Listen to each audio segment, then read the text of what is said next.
Halo, selamat datang. Kali ini kita akan bahas sesuatu yang fundamental banget, yaitu gimana cara kita memandang proses belajar itu sendiri udah berubah total.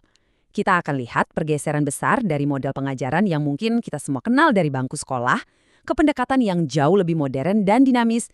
Yuk kita mulai? Coba deh kita pikirin lagi. Sebagian besar dari kita pasti inget dong rasanya duduk di kelas, diam, dengerin guru, terus nyatet. Tapi apa benar belajar itu intinya cuma itu? Cuma menghafal?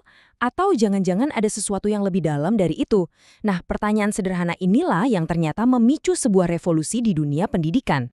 Oke, untuk ngerti perubahannya, kita harus lihat dulu titik awalnya. Mari kita mundur sejenak ke model pendidikan yang sangat tradisional, di mana guru adalah pusat dari alam semesta pengetahuan. Nah, ini dia nih gambaran klasiknya. Dulu, itu guru dianggap sebagai satu-satunya sumber ilmu. Mereka adalah sang ahli. Jadi, proses belajar itu ya satu arah. Ilmu mengalir dari guru yang dianggap tahu segalanya ke murid yang dianggap tidak tahu apa-apa. Simpel kan? Bahkan ada metafora yang kuat banget untuk ngegambarin ini. Siswa dianggap tong kosong. Ini benar-benar nunjukin pandangan lama, di mana siswa datang ke sekolah itu ya sebagai wadah kosong. Nggak punya pengalaman, nggak punya pengetahuan awal. Tugasnya ya cuma satu, nunggu diisi sama ilmu dari guru. Apa minatnya, apa tujuannya, seringkali nggak jadi pertimbangan. Dan karena sumber ilmunya cuma guru, maka tempat belajarnya pun jadi terbatas. Ada anggapan kuat kalau belajar yang sah itu cuma bisa terjadi di dalam kelas. Ya, di antara 4 dinding itu. Dunia di luar sana, itu urusan nanti. Yang penting, apa yang diajarkan di kelas. Tapi, ya seiring waktu berjalan, pendekatan top-down ini mulai dipertanyakan. Muncul ide-ide baru yang menggoyah fondasi cara berpikir lama. Inilah yang kemudian memicu sebuah pergeseran paradigma besar-besaran dalam pendidikan. Apa aja sih pemicunya? Jadi, ada 3 pendorong utamanya. Pertama, kemajuan di bidang psikologi kognitif bikin kita sadar kalau belajar itu bukan proses pasif, tapi proses mental yang sangat aktif. Kedua, teknologi datang dan membuka gerbang informasi seluas-luasnya. Guru bukan lagi satu-satunya sumber. Dan yang ketiga, dan ini penting banget, adalah teori konstruktivisme.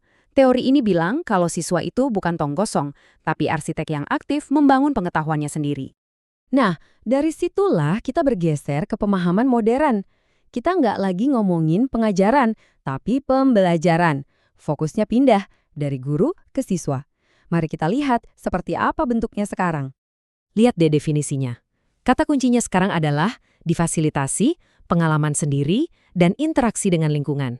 Tujuannya bukan lagi sekedar transfer informasi, tapi memfasilitasi sebuah perubahan dalam diri individu. Artinya, belajar itu adalah sesuatu yang kita lakukan, bukan sesuatu yang dilakukan ke kita. Beda banget kan? Perubahan ini secara otomatis mengubah peran guru secara drastis. Dari yang tadinya penyampai informasi, ibaratnya sage on the stage atau orang paling bijak di panggung, sekarang jadi fasilitator pembelajaran atau guide on the side. Guru bukan lagi satu-satunya sumber kebenaran, tapi lebih seperti pemandu yang merancang pengalaman belajar, menyediakan sumber daya, dan membantu siswa menemukan jalan mereka sendiri. Oke, jadi kalau di prakteknya pendekatan baru ini kayak gimana sih? Semuanya itu dibangun di atas beberapa pilar atau prinsip utama yang benar-benar mengubah cara kita belajar dan mengajar. Ini dia jantung dari pembelajaran modern. Intinya, siswa harus aktif. Mereka didorong buat ngehubungin ide baru dengan apa yang udah mereka tahu.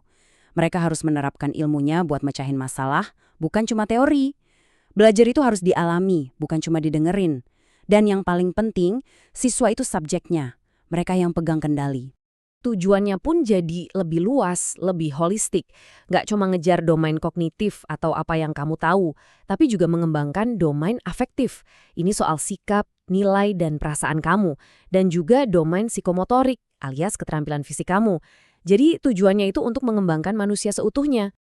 Dan penting juga untuk kita ingat ya, kalau pembelajaran yang efektif itu adalah sebuah sistem. Jadi ini bukan cuma soal guru dan murid, ada banyak banget komponennya. Manusia, materi, fasilitas, sampai prosedur kayak jadwal dan ujian, semuanya ini harus saling nyambung dan saling mendukung. Kalau satu aja bermasalah, ya seluruh sistemnya bisa goyang. Oke, mari kita tarik benang merahnya. sekarang kita udah lihat pergeserannya. Apa sih artinya semua ini buat kita? Baik sebagai pelajar, mungkin sebagai orang tua, atau bahkan sebagai individu yang simply pengen terus belajar seumur hidup. Jadi, ini dia kuncinya. Kita udah beralih dari cara pandang transfer pengetahuan, yang ibaratnya kayak mindahin file dari satu komputer ke komputer lain, ke proses konstruksi pengetahuan. Proses di mana kita secara aktif membangun pemahaman kita sendiri, bata demi bata. Dari penerima pasif menjadi pencipta yang aktif.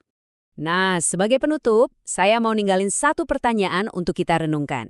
Di dunia yang berubah begitu cepat, kemampuan untuk terus belajar dan membangun pengetahuan baru jadi skill yang paling berharga. Jadi pertanyaannya adalah, gimana caranya kita bisa menerapkan prinsip-prinsip ini dalam hidup kita sehari-hari? Supaya kita nggak cuma jadi konsumen informasi, tapi jadi arsitek pengetahuan kita sendiri.